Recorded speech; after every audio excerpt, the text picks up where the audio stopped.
Selamat malam kepada semua anggota Jemaat Fisdak yang sudah bergabung melalui Zoom di acara ibadah malam kita pada malam hari ini, hari Minggu, tanggal 7 Juni 2020. Seperti biasa kita akan mempelajari pelajaran sekolah Sabat dalam acara ibadah kita dan kemudian kita akan berdiskusi. Jika ada pertanyaan bagi Anda yang join melalui Zoom bisa angkat tangan.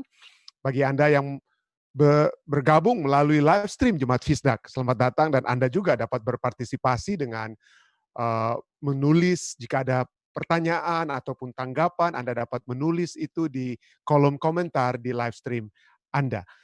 Dan kita akan segera memulaikan acara ini dengan doa yang akan dibawakan oleh Julia Asa atau Julia Wenur. Please Julia, can you lead us in prayer as we open the program?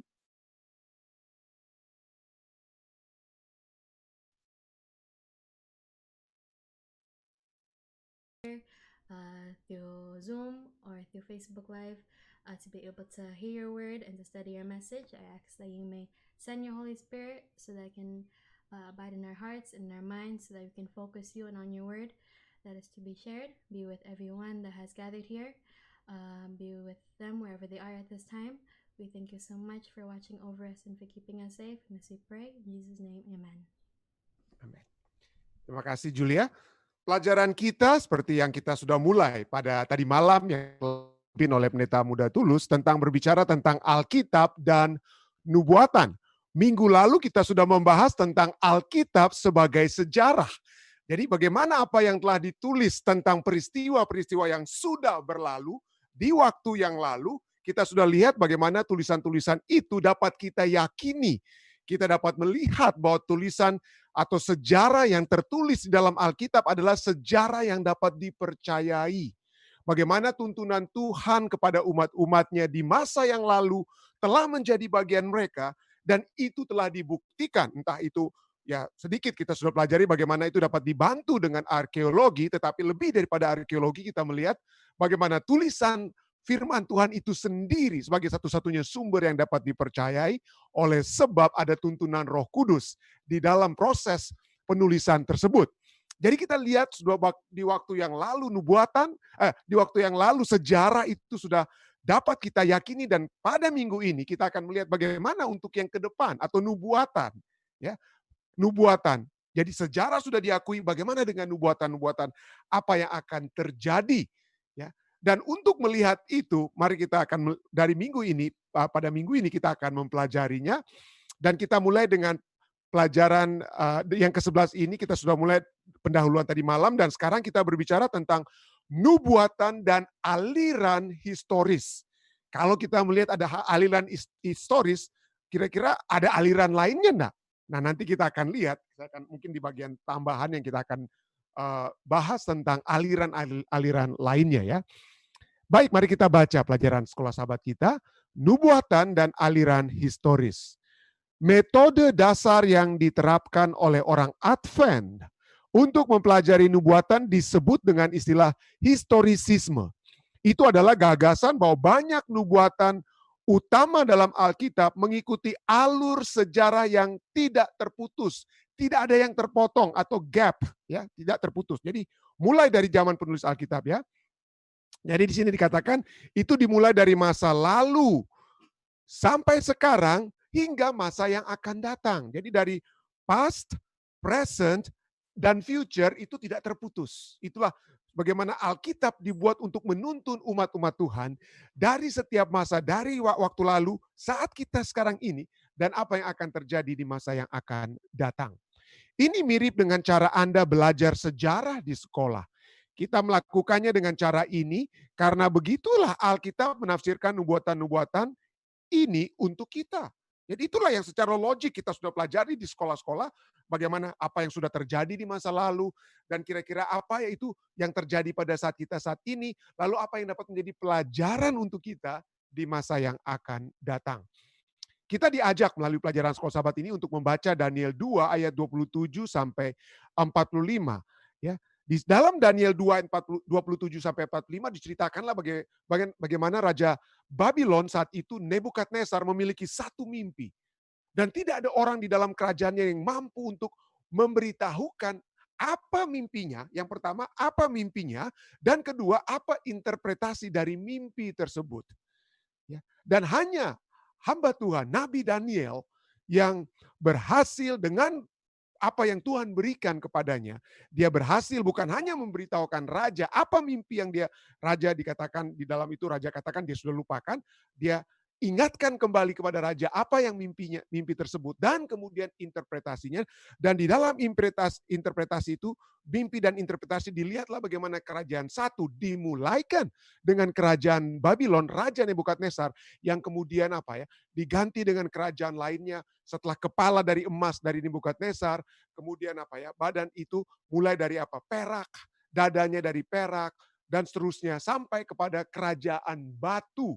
Dan saya mengajak Anda untuk membaca Daniel 2 ayatnya 27 sampai 48 untuk menjawab pertanyaan, aspek-aspek apakah dari mimpi itu yang menunjukkan pergantian kekuasaan yang terus-menerus, tidak ada yang terpotong, terus-menerus dari A ke B, B ke C, C ke D. Tidak ada A, D, G, H. Nggak ada begitu ya. A, B, C, D. Ya. Terus-menerus, tidak terputus sepanjang sejarah. Dalam cara apakah kita memiliki Alkitab itu sendiri yang menunjukkan kepada kita bagaimana cara menafsirkan nubuatan apokaliptik, apa-apa yang akan terjadi di akhir zaman. Mari kita lanjutkan. Perhatikan bahwa kerajaan Nebukadnezar diakui sebagai kepala emas. Jadi Daniel mengidentifikasikan Babel sebagai kerajaan pertama yang tertulis dalam Daniel 2 ayat 38. Lalu Daniel berkata dalam Daniel 2 ayat 39, tetapi sesudah Tuanku, ya, langsung sesudah Tuanku akan muncul suatu kerajaan lain yang kurang besar dari kerajaan Tuanku. Kemudian suatu kerajaan lagi, yakni yang ketiga. Daniel 2 ayat 39. Kemudian yang keempat, Daniel akan sebutkan dalam Daniel 2 ayat 40. Bahwa pergantian yang tanpa ada kekosongan, tanpa adanya gap ini, juga tersirat dalam patung itu sendiri. Karena masing-masing kerajaan diawali dari bagian-bagian tubuh yang lebih besar, mulai dari kepala, dada, kaki, sampai jari-jari kaki. Tidak ada yang langsung melompat dari bagian-bagian tubuh tersebut. Semua terhubung, sama seperti waktu dan sejarah terhubung. Daniel 7 dan 8 gantinya memakai patung, lambang binatang tertentu digunakan, tetapi mengajarkan hal yang sama. Kita diberi rangkaian yang tidak terputus dari 4 kerajaan dunia. Atau di dalam Daniel 8 cuma 3, karena dalam Daniel 8 kerajaan Babylon itu sudah tidak ada. Daniel saat itu sudah berada di kerajaan yang kedua. Jadi tinggal 3 yang sisa. Ya. Jadi itu dimulai dari zaman purbakala, berjalan melalui sejarah hingga saat ini, dan sampai masa yang akan datang ketika Kristus kembali dan Allah mendirikan kerajaan kekalnya. Dengan demikian, patung dalam Daniel 2 dan penglihatan berturut-turut dalam Daniel 7 dan 8 memberikan dasar bagi penafsiran historis. Dasar bagi penafsiran historis Protestan tentang nubuatan yang masih dijunjung tinggi oleh gereja Masehi Advent hari ke-7 sekarang ini. Ini pelajaran sekolah sahabat kita dimulaikan dari apa di sini dikatakan? Historis Protestan dari Reformation, tetapi sayangnya saat ini hanya gereja Advent yang masih menjunjung. Kenapa? Kenapa cuma gereja Advent? Nanti saya akan jelaskan ya. Mari tapi sebelumnya kita lanjutkan lagi ya. Bacalah Yohanes 14 ayat 29.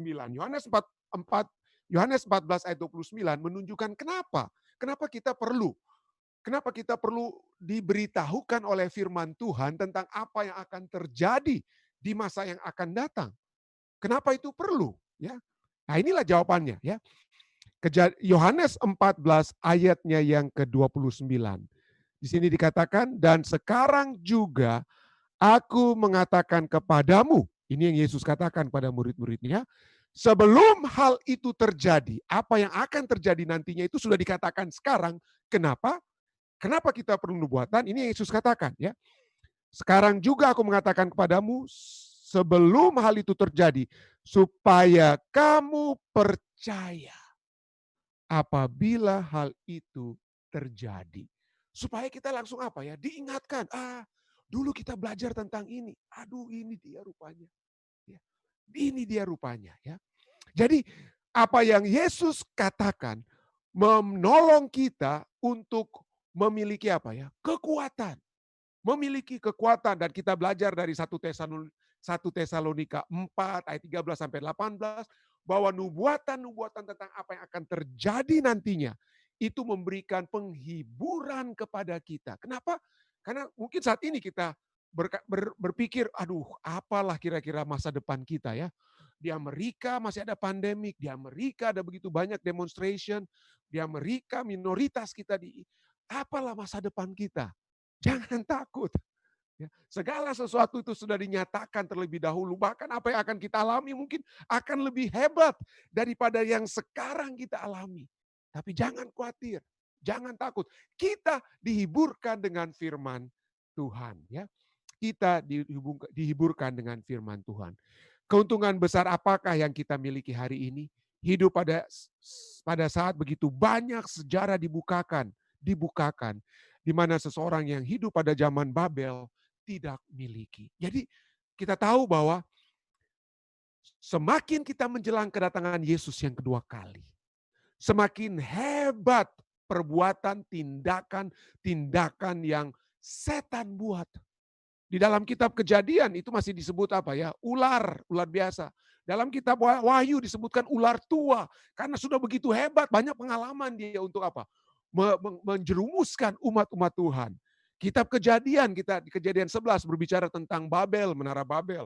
Di zaman Daniel, Babel itu muncul dengan Menara Babel, kerajaan Babylon. Lalu di dalam kitab Wahyu bagaimana Babel itu dengan usaha yang lebih hebat berusaha untuk apa? Menipu seluruh dunia ini. Tetapi itulah sebabnya, karena Tuhan mengetahui begitu banyak tipu muslihat setan di akhir zaman, ya, untuk supaya kita berjaga-jaga, dia sudah berikan kitab Daniel dan Wahyu agar kita tidak perlu khawatir. Pada saat kuasa tanduk kecil, pada saat kuasa Babel itu muncul, maka kita sudah apa? Kita sudah siap. Mari kita bahas apa ini aliran historis dan kenapa hanya gereja Advent yang di sini dikatakan apa ya? Hanya gereja Advent yang masih memiliki pengajaran aliran tersebut. Nah, kenapa dikatakan bahwa aliran historis ini adalah satu aliran yang dimulaikan oleh Protestant Reformation? Ya, kenapa dimulaikan? Karena mungkin sebelum Protestant Reformation dari zaman mulai dari murid-murid Yesus, maka teologi itu berpusat kepada apa ya?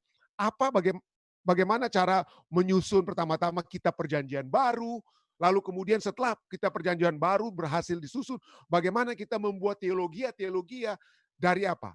Dari Alkitab, dan mereka memulaikan dari hal-hal yang gampang dalam arti bagaimana Yesus itu, apakah dia manusia atau Allah. Pada saat itulah yang mungkin concern utama. Belum concern utamanya itu tentang nubuatan. Jadi kitab Daniel dan Wahyu itu belum terlalu menjadi fokus. Mungkin sudah ada teolog-teolog Kristen abad mula-mula, abad pertengahan yang bicara sedikit satu dua, tetapi dari sudut praktikal. Tetapi bagaimana untuk melihat pemenuhan nubuatan tersebut dimulaikan di zaman Reformation. Dimulaikan dari John Wycliffe yang menulis Alkitab. Karena pada saat mereka menulis Alkitab, mereka dapati pelajari kitab Daniel Wahyu, mereka muncul lihat, ini tanduk kecil. Daniel berbicara tentang kuasa tanduk kecil, bisa dihubungkan juga dengan Wahyu berbicara binatang. Ini seperti ada persamaan. Seperti ada persamaan-persamaan. Dan siapa kira-kira ini?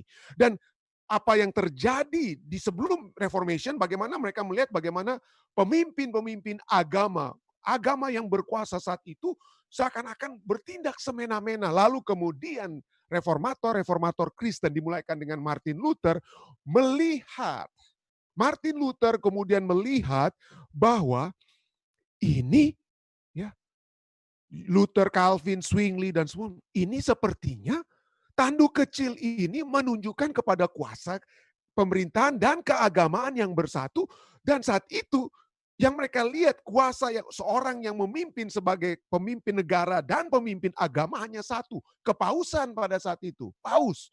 Dan pada saat itulah Luther dan pemimpin Protestan Kristen lainnya melihat bahwa pemenuhan daripada tanduk kecil ini adalah kepausan, adalah kepausan. Jadi mereka lah yang kemudian melihat bagaimana sejarah dari kitab Daniel 2 itu dimulaikan dari Nebukadnezar, kemudian Medo Persia seperti sejarah yang dicatat oleh sejarawan dunia, Babylon, Medo Persia, Yunani, kemudian apa? Yunani, setelah Yunani adalah Roma, dan dari Roma muncullah Roma apa? Agama. Ya, Roma agama. Lalu kemudian setelah Romawi ini kerajaan Roma kuno, muncul Roma keagamaan, muncul apa? Disitulah muncul kepausan dan mereka melihat bagaimana semua karakteristik daripada tanduk kecil itu menunjukkan kepada apa? Menunjukkan kepada kepausan, sehingga Martin Luther, Calvin, Zwingli, dan kemudian pemimpin-pemimpin reform Protestan lainnya jauh setelah Reformation seperti John Knox, ya, John Wesley, bahkan Spurgeon percaya metode historis. Metode historis yang menyatakan bahwa nubuatan-nubuatan itu dipenuhi mulai dari zaman nabi-nabi yang menulis seperti Daniel pasal 2 tadi, mulai dari zaman Nebukadnezar. Lalu sesudah Nebukadnezar, kemudian apa? Kerajaan berikutnya, sampai menjelang kerajaan apa? Kerajaan Yesus, kerajaan batu dalam Daniel 2.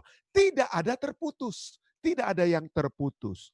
Tetapi oleh sebab interpretasi yang dibuat oleh reformator Protestan ini menunjukkan kepada kepausan, maka pihak gereja saat itu, pihak gereja Roma Katolik, mereka bilang, oh nggak boleh begini. Nggak boleh kita masa kita punya pemimpin itu dianggap sebagai pemenuhan daripada tanduk kecil di dalam kitab Daniel dan Wahyu. Nggak boleh. Kemudian muncullah pertama adalah seorang yang bernama Louis de Alcazar. Lihat dalam sejarah yang hidup dari tahun 1554 sampai 1613, dia adalah seorang Jesuit dan dia katakan, itu bukan paus. Tanduk kecil itu bukan paus. Tanduk kecil itu adalah Antikristus, itu adalah Kaisar Roma, Kaisar Nero. Jadi dia menginterpretasikan tanduk kecil itu sebagai sesuatu nubuatan Daniel dan Wahyu itu adalah sudah dipenuhi bukan di zaman mereka, tetapi di zaman jauh sebelum apa? Bahkan jauh sebelum gereja itu diakui, ya, sebagai yang berkuasa. Jadi muncullah metode yang kita kenal sekarang dengan istilah preterisme atau preterist. Ya, yaitu bahwa nubuatan-nubuatan itu sudah dipenuhi di masa lalu. Jadi misalnya bagi Louis de Alcazar dan juga teolog-teolog Roma Katolik Jesuit lainnya, mereka katakan bahwa misalnya nubuatan Daniel ini sudah dipenuhi oleh Antiochus Epiphanes keempat yang memerintah di tahun 175 sampai dengan 164 before Christ. Jadi tanduk kecil itu sudah dipenuhi oleh Antiochus Epiphanes. Jadi sebelum Yesus lahir sekalipun, kekuasaan tanduk kecil itu sudah ada dan sudah habis. Ya, sudah habis. Jadi aliran kedua selain historis adalah mulai dari zaman nabi-nabi sampai kedatangan Yesus kedua kali.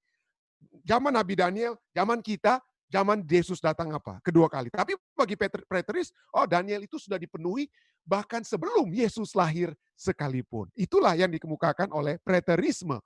Ya, bahwa nubuatan Daniel dipenuhi di zaman Antiochus Epiphanes, nubuatan Wahyu itu dipenuhi di zaman Kaisar Nero. Dengan kata lain, nubuatan Daniel dan Wahyu itu dipenuhi di masa lalu. Hanya di masa lalu, tidak ada lagi gunanya untuk masa kita saat ini dan untuk masa yang akan datang. Lalu kemudian bukan hanya si Louis de Alcazar ini yang menginterpretasikan tentang untuk menggantikan paus, jangan sampai disebut sebagai antikristus atau disebut sebagai tanduk kecil. Ada juga seorang yang bernama Manuel, seorang yang sebelum Manuel Lacunza, ada seorang yang Jesuit juga yang bernama Francisco Ribera. Francisco Ribera ini lahir tahun 1537 dan meninggal tahun 1591, ya.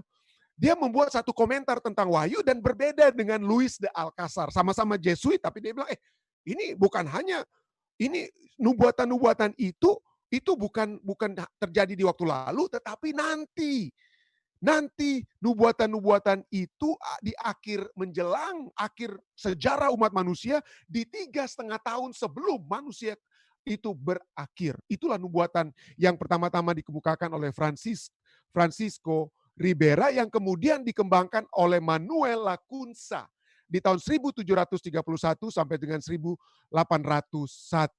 Jadi Manuel Lacunza dan yang didasari oleh Ribera yaitu menyatakan bahwa nubuatan-nubuatan itu bukan terjadi di masa lalu, bukan seperti historis mulai dari masa lalu, masa sekarang sampai masa depan, tetapi nubuatan-nubuatan Daniel dan Wahyu itu nanti dipenuhi menjelang kedatangan apa? Menjelang kedatangan Yesus yang kedua kali. Ya. Menjelang satu saat di mana Yesus datang dan pada saat Yesus datang, dia akan memiliki satu apa? Pemerintahan yang adil dan makmur di bumi. Tetapi sebelumnya, sebelum kedatangan itu, sebelum waktu tersebut akan ada yang dikenal dengan istilah secret rapture. Jadi sebelum kedatangan Yesus ada orang yang tiba-tiba lagi di tempat kerja tiba-tiba hilang. Lagi dibawa mobil tiba-tiba hilang, diangkat secara diam-diam untuk masuk ke dalam kerajaan surga. Jadi itulah berdasarkan apa yang ditulis oleh Manuel Lacunza Ribera, maka seorang yang disebut sebagai bapa modern dispensasionalisme atau futurisme yang bernama John Nelson Darby. John Nelson Darby ya, yang hidup di tahun 1800 sampai dengan 1882, dia memberikan satu pengajaran bahwa sebelum Yesus datang, itu akan ada secret rapture, orang-orang yang naik secara rahasia, secara tersembunyi. Ya, makanya kita sekarang ada film-film, buku-buku novel ya, atau film Hollywood yang dengan judul Left Behind, tiba-tiba wah hilang dia. Tiba-tiba diangkat ya. Nah, itu dimulaikan oleh John Nelson Darby kemudian yang mengajarkan dan kemudian ada Alkitab yang disebut dengan Scofield Bible, Alkitab Scofield Bible, di mana selain ada ayat-ayat Alkitab, di bawahnya itu juga adalah keterangan-keterangan tentang apa? Apa yang ditulis. Dan di Scofield Bible ini, apa yang diajarkan oleh John Nelson Darby ini, itu diterima. Dan yang menjadi cukup heran ya, inilah yang kemudian dipopulerkan oleh seorang yang bernama Harold Lee Lindsay atau yang dikenal dengan istilah Hall Lindsay. Dia membuat satu tulisan yang begitu hebat yang menjadi buku yang dipercayai oleh semua yang kita kenal dengan saat ini evangelical Christian. Semua evangelical Christian percaya karena berdasarkan buku itu yang dengan judul Late Great Planet Earth yang ditulis tahun 1970 ya, ditulis tahun 1970 karena buku ini berdasarkan John Darby, berdasarkan Scofield Bible dan berdasarkan Hall Lindsay, maka mayoritas gereja Protestan saat ini yang menyebut diri mereka evangelical, seperti Billy Graham sendiri. Tadinya dia percaya dengan teori historisisme atau historis itu. Mereka semua sekarang menjadi futurist. Melihat bahwa nubuatan-nubuatan yang di dalam Alkitab itu nanti dipenuhi menjelang kedatangan Yesus pada saat dia akan pada saat dispensasionalisme itu. Jadi Yesus akan turun dari surga, lalu kemudian Yesus akan bersama-sama dengan orang Israel sekarang memerintah dengan aman selama 1000 tahun di Israel, ya. Dan itulah itulah teori dispensasionalisme yang dipercayai oleh orang-orang Kristen mayoritas pada saat ini. Futurisme apa yang akan terjadi di kemudian. Satu-satunya aliran yang masih percaya bahwa kitab Daniel dan Wahyu itu berbicara tentang apa yang sudah terjadi di zaman nabi-nabi, Daniel, terjadi juga di zaman kita, dan terjadi di zaman yang akan datang. Tetapi bagi sekarang di dua kelompok itu saja, kalau Anda liberal, kalau Anda sekarang adalah Kristen liberal, maka Anda percaya dengan preterisme. Segala nubuatan sudah terjadi. Kenapa?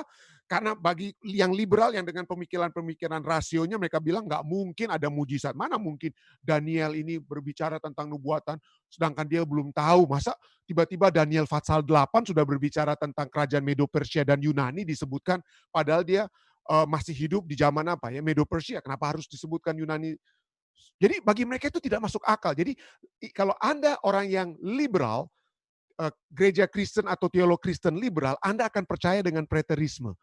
Tapi kalau Anda saat ini adalah Kristen konservatif atau evangelical, maka yang Anda percaya itu adalah apa? Futurisme. Tapi hanya gereja Advent saat ini yang percaya bahwa nubuatan-nubuatan itu mulai di zaman apa? Dituliskannya buku-buku seperti Daniel dan Wahyu masih berlanjut kepada kita dan juga apa?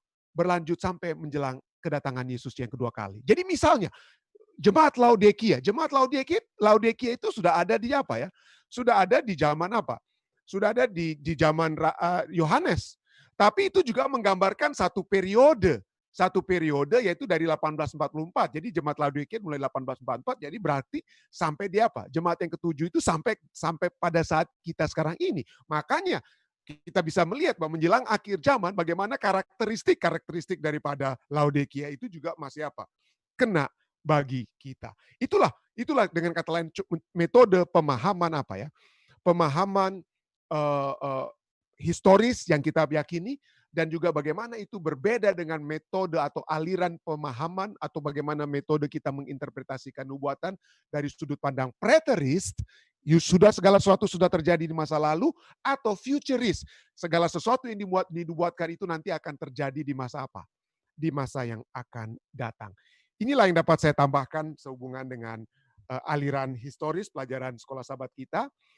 Terima kasih kepada semua saudara-saudari sekalian yang sudah bergabung melalui live stream dan juga pada khususnya umat-umat Tuhan Jemaat Fisdak yang bergabung melalui Zoom. Terima kasih sudah bergabung, terima kasih sudah beribadah bersama-sama. Tuhan memberkati. Stay safe, stay healthy. Selamat malam waktu Amerika, selamat pagi waktu Indonesia.